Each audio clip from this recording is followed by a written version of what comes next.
Bonjour, heureux de vous retrouver comme régulièrement maintenant et c'est un plaisir de voir que vous vous inscrivez à ma chaîne et que vous la suivez avec autant d'assiduité. Je ne peux que vous encourager. N'hésitez pas à me faire des retours, soit via les commentaires, soit directement à mon adresse email stéphane.solotareff@ehepm.com, École des hautes études en psychologie mathématique. Je reviens aujourd'hui sur un phénomène fondamental qu'est la mémoire. Sans mémoire, on ne peut pas réfléchir. Sans mémoire, on perd le fil de nos actions, on perd le fil de nos raisonnements, on n'est plus que dans un présent non connecté. C'est assez difficile à décrire, malgré le nombre d'interviews que j'ai pu faire avec des personnes qui avaient Alzheimer et autres. Je n'ai pas arrivé à me représenter la situation dans laquelle ces gens-là peuvent être, mais ça doit être une situation particulièrement difficile. Pas forcément angoissante, mais du moins difficile. Sans la mémoire, nous ne pourrions pas savoir qui nous avons été et qui nous serons. Sans la mémoire, on ne peut pas avoir de pensée causale.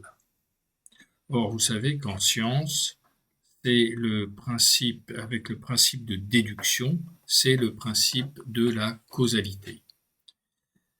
Ce principe, on l'a vu lors de la précédente vidéo. Pourquoi la psychologie mathématique, c'est-à-dire la psychologie, une fois axiomatisée, devient une science qui est réfutable. Donc, ne prenez pas cette science comme un absolu.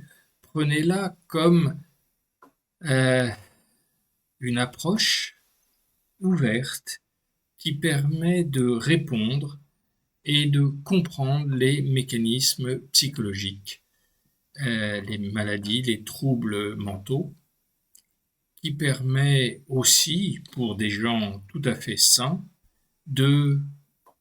d'augmenter leur capacité de satisfaction via l'introspection positive, je dis bien. En revenant sur la mémoire, je voudrais vous montrer comment deux approches, l'une de la psychologie, l'autre des neurosciences, convergent et aboutissent à quelque chose d'extraordinaire, car en parfaite cohérence. Alors, je reprends, vous voyez derrière moi, le schéma de base, l'interprétation subjective qui est naturelle. Ça, c'est en référence aux études sur le cerveau avec Lionel Nakache, qui a bien compris que nous passions d'un système continu, nos sens, les 5 sens en entrée, et que ces sens ne peuvent pas être décodés en continu par notre cerveau qui a besoin de réfléchir, donc qui fait des pauses, et faisant des pauses, il va rendre discontinue cette vision de la réalité. Mais comme notre cerveau n'aime pas la discontinuité, il va reconstituer cette discontinuité par une interprétation, une interpolation à partir des différentes images qu'il a prises. C'est cette interprétation qui est relative au sujet, donc cette interprétation subjective, est l'erreur naturelle dont Diel parle. Cette erreur naturelle, c'est la culpe vitale. Culpe dans le sens culpabilité, qui a été l'origine, si vous voulez, de ce terme par Diel, mais qui ne voulait pas noircir le tableau, si je puis dire, et au lieu de l'appeler erreur, il préférait l'appeler culpe vitale, qui est l'erreur naturelle. Et la beauté de la nature, la merveilleuse complexité de la nature et je ne sais pas comment dire, la, la sagesse, hein. Cette sagesse de la nature nous a donné la possibilité d'objectiver cette interprétation subjective. Et on peut l'objectiver grâce à l'introspection, une fois guidée, c'est-à-dire l'introspection n'est ni morbide ni objectivante. L'introspection est un sixième sens. Comme je parle de la vue, je parle du regard intérieur. Vue ou regard intérieur sont tous les deux des moyens de voir le monde extérieur comme on peut voir le monde intérieur. Et cette capacité de vision peut être améliorée en se dotant d'une méthode, en apprenant à regarder intérieurement. Un enfant apprend à regarder. Quand il naît dans les premières années, il voit d'abord tout en noir et blanc. Et c'est qu'après qu'il commence à mettre les couleurs et ainsi de suite. Eh bien, c'est la même chose au point de vue de l'introspection. Au début, ça vous paraît, comment dirais-je, un peu noir et blanc. Et puis, petit à petit, si vous travaillez sur ce regard intérieur, vous allez découvrir des couleurs, vous allez découvrir des émotions. Hein, on peut la compréhension sans l'émotion n'est pas. Il faut un relief. Dans le monde extérieur, on a les trois dimensions. Dans le monde intérieur, on a également ces trois dimensions sur le plan matériel, sexuel et spirituel.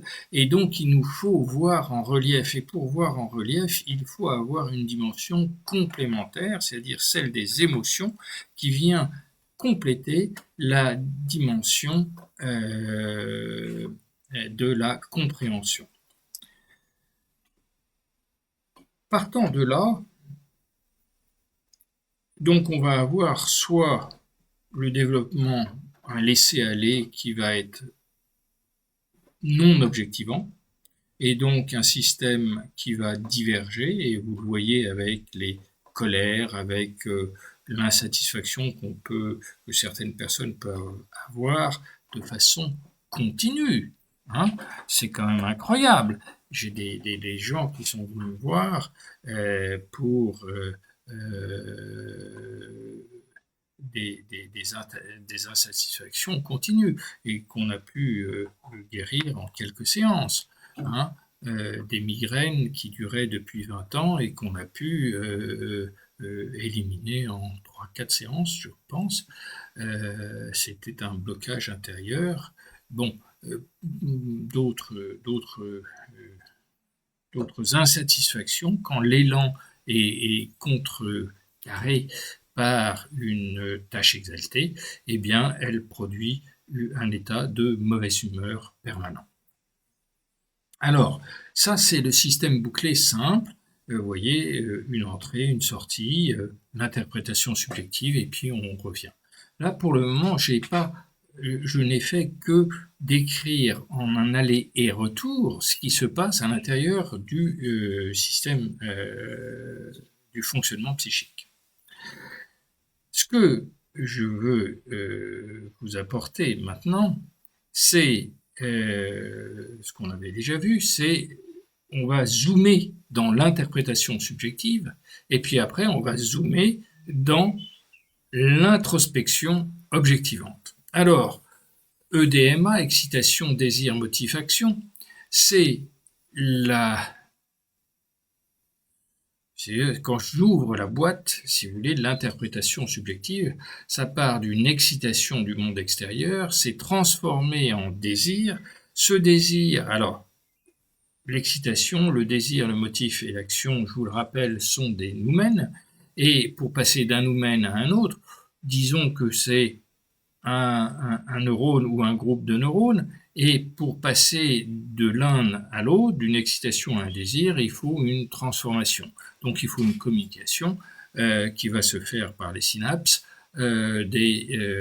entre les différents neurones. Et l'excitation se transforme en désir, on peut en avoir plusieurs, il faut choisir celui qu'on veut réaliser, parce qu'on ne peut pas réaliser tous les désirs instantanément. Et une fois qu'on a délibéré, on va avoir un motif qui va nous faire agir dans le monde extérieur. Donc on a ces quatre modes. Ces mêmes modes peuvent être déformés psychologiquement. L'excitation peut être exaltée. On voit un gâteau, on a envie de le manger et on ne pense plus qu'à ça, il devient énorme, c'est-à-dire qu'il va occuper toute la place de notre cerveau et on ne va plus pouvoir ni réfléchir ni quoi que ce soit, on va vouloir ce gâteau et ça devient une donnée fondamentale. C'est malheureusement ce que le marketing a compris et elle crée aujourd'hui chez vous, chez tout le monde, le marketing a créé des besoins qui ne sont pas des besoins naturels en vous disant vous serez heureux si vous avez tel objet du monde extérieur. Or, aucun objet du monde extérieur ne peut nous rendre heureux. Je referme la parenthèse. Et vous voyez que si on joue trop sur l'exaltation, bien on peut déformer non seulement un individu, mais une société, un groupe d'êtres humains. L'action, à l'opposé, l'action est inhibée si on en attend beaucoup trop, et l'exaltation et l'inhibition sont en ambivalence. De la même façon, une fois que vous avez créé cette exaltation et cette inhibition, ce blocage, eh bien, vous devez vous justifier pour dire si j'avais raison de faire ça, je voulais faire ça, donc on justifie nos actions. Justifier, c'est-à-dire d'essayer de rendre juste quelque chose qui est d'entrée de jeu faux. C'est donc impossible. Mais on se leurre, on essaye de peindre la girafe, on essaye de transformer pour faire gober, si je puis dire, les erreurs qu'on a faites. Et pour ça, eh bien, il faut refouler la culpabilité essentielle qui vous dit « tu es en train de mentir ». Quand vous mentez, vous avez un sentiment que vous devez bloquer, inhiber de nouveau intérieurement pour pouvoir continuer à vous justifier. Donc vous voyez, on a quatre éléments. Si on continue dans la boucle de rétroaction, donc là vous voyez ça part dans l'autre sens, on part de la réalité, R, on va à partir de cette réalité, parce que si on a une action dans le monde extérieur, on va avoir une réaction du monde une action du monde intérieur, on va avoir une réaction du monde extérieur. Cette réaction va nous faire prendre conscience de ce qu'est la réalité. Et là, on va avoir la confrontation entre l'imagination, on s'attendait à, et la réalité, voilà ce qu'on obtient. Donc cette réalité n'existe pas, c'est une image de la réalité, encore une fois celle qu'on reçoit par nos sens, et on va la comparer avec ce qu'on attendait, c'est-à-dire on va en déduire une satisfaction, une valeur, une valorisation, une satisfaction, une insatisfaction. C'est bien ce que j'attendais du monde extérieur ou ce n'est pas ce que j'attendais du monde extérieur. Et on va dire, je vais m'en souvenir, je reviens à la mémoire, on va y aller tout le monde. On converge tout de suite, ne vous inquiétez pas. On va valoriser et de cette valorisation, on va en déduire le sens de la vie qu'on sait un peu, qu'on a envie de suivre. ce sens de la vie, s'il est sensé et il va renforcer le désir essentiel, s'il est insensé, il va être dévié par la tâche exaltée, insensé. La tâche exaltée est l'inverse du désir essentiel, c'est-à-dire c'est le désir essentiel dévié. Le désir essentiel dévié, c'est le sens de la vie négatif, qui, lui, va insidieusement, par osmose, si je puis dire, impacter nos différentes pulsions. Donc, vous voyez, on a en aller, on a 4 EDMA, en retour, on a RVSP, les 4 noumènes qui reviennent.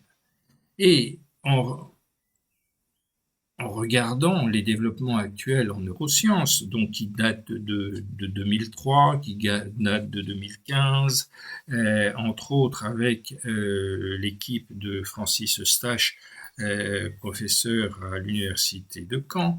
Il y a également Bordeaux, sur lequel il y a des avancées quand même assez importantes qui sont faites, et d'autres laboratoires en France.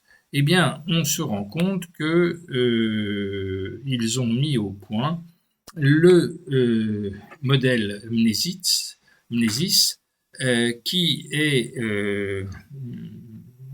une représentation faite à partir des IRM, des électroencéphalogrammes et autres IRM fonctionnels, IRMF, qui permettent de voir les zones actives du cerveau. Et sachant, puisque maintenant le cerveau est relativement bien cartographié avec plus de 150 régions différentes, eh bien, quand une région devient active, on peut en déduire.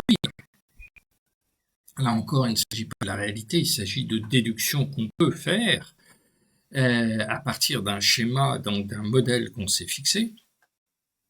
On peut en déduire une certaine circulation des informations. Et là, vous voyez que on part des 5 sens, ici en bas derrière ma tête,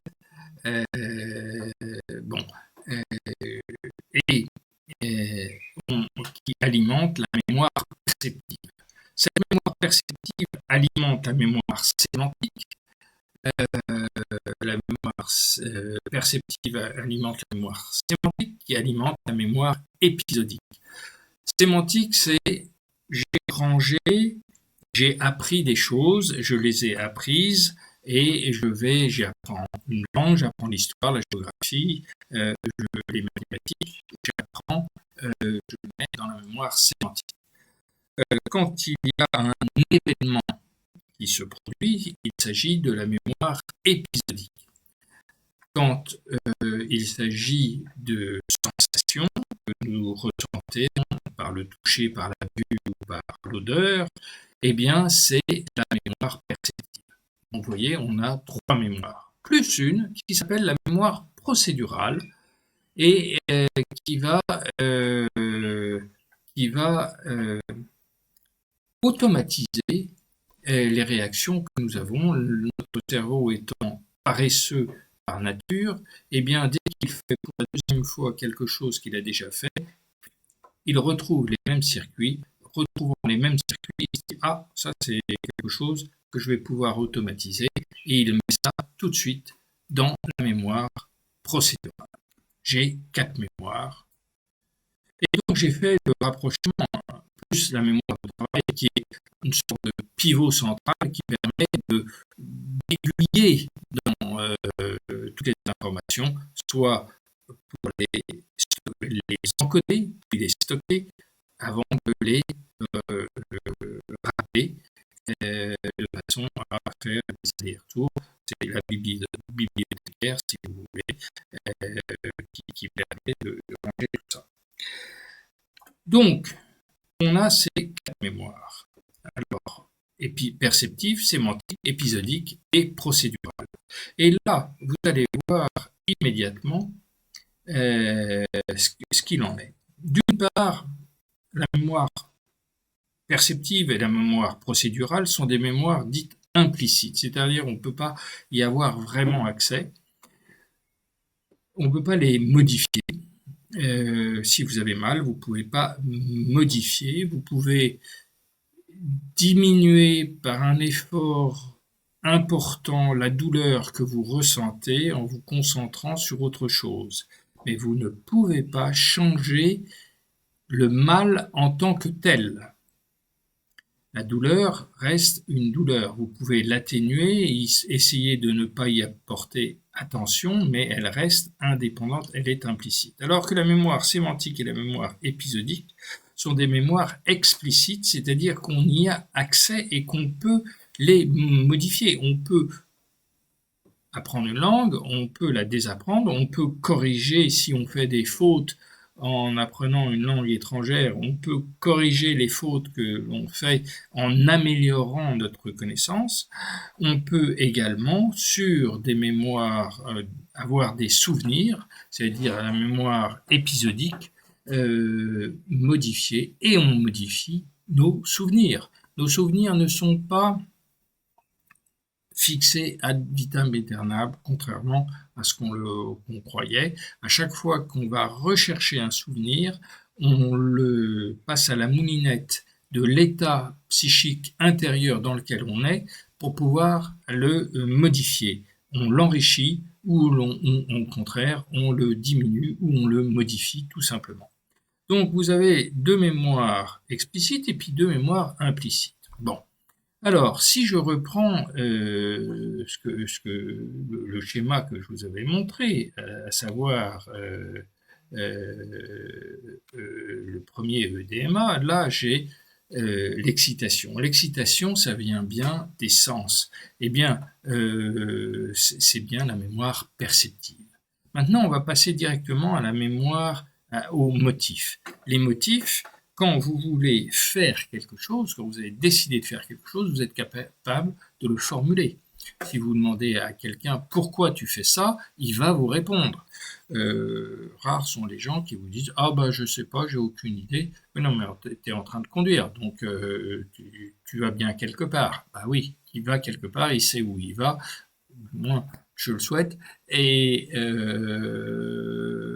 on a la mémoire sémantique qui correspond au motif. Et puis, la mémoire épisodique, parce que quand on fait quelque chose, on crée des événements, on interagit avec le monde extérieur, donc on va dater et localiser l'événement qui va être fait. Donc vous voyez, dans la mémoire, vous avez la mémoire sémantique où on range par A, B, C, D comme dans un dictionnaire, et puis la mémoire épisodique où on range par lieu et date.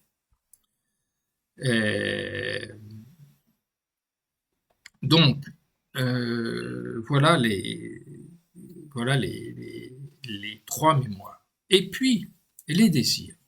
Les désirs, c'est la quatrième mémoire, qui est cette mémoire, un désir n'existe que parce que vous avez déjà eu, vous avez déjà fait l'expérience. Donc on va faire pour la deuxième fois, paf, on part dans la mémoire procédurale, parce que la deuxième fois, eh bien, fait en sorte que le cerveau a mis ça dans la mémoire procédurale. Et on recommence quelque chose qui nous a fait plaisir. Et on ne recommence pas quelque chose qui nous a fait déplaisir. Donc le désir est lié directement à la mémoire procédurale. C'est quand même pas incroyable de voir que les études au point de vue neurosciences correspondent exactement aux études psychologiques telles que Diel l'avait établi, et tels que des gens comme Damasio, comme Eustache, comme Nakache, aujourd'hui retrouvent par un biais tout à fait différent ceux des neurosciences. Donc la cohérence de ces sciences, et c'est pour ça que je dis que j'insiste sur le fait que la psychologie, présentée comme ça, est une science en totale correspondance avec les neurosciences. Bon. Donc là, c'est un petit peu ça que je voulais vous montrer. Eh bien, on obtient un schéma final qui, très rapidement, si vous voulez, qui va être en symétrique celui-ci, hein. C'est-à-dire que on a E, D, M, A, excitation, désir, motif, action en bas, et puis réalité, valorisation, désir essentiel et pulsion en haut. Et vous voyez bien que les pulsions, c'est bien lié à la mémoire perceptive, hein. Bon, les désirs ou le désir essentiel, c'est bien cet instinct ou ces demandes de mémoire procédurale. Les valorisations, comme les motifs sont bien liés, si on a valorisé, on est capable de savoir pourquoi on a dit ça, pourquoi on a trouvé ça bien ou pourquoi on a trouvé ça mal.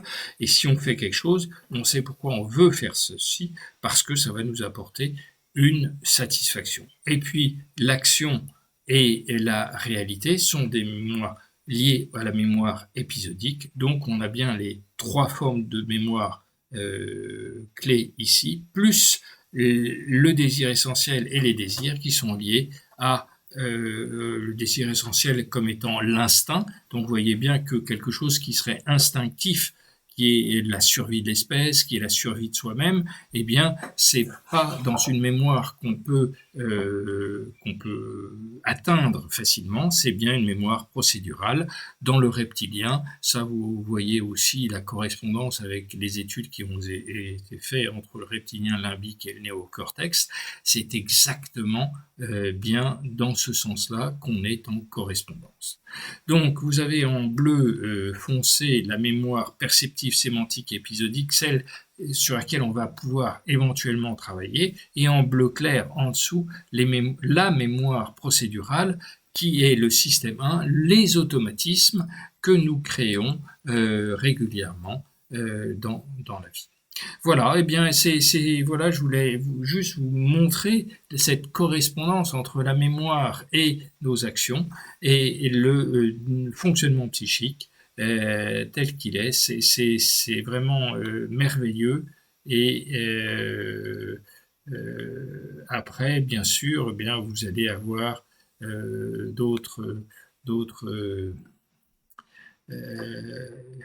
d'autres avancées en neurosciences, hein, avec les interactions entre les différentes régions du cerveau, etc.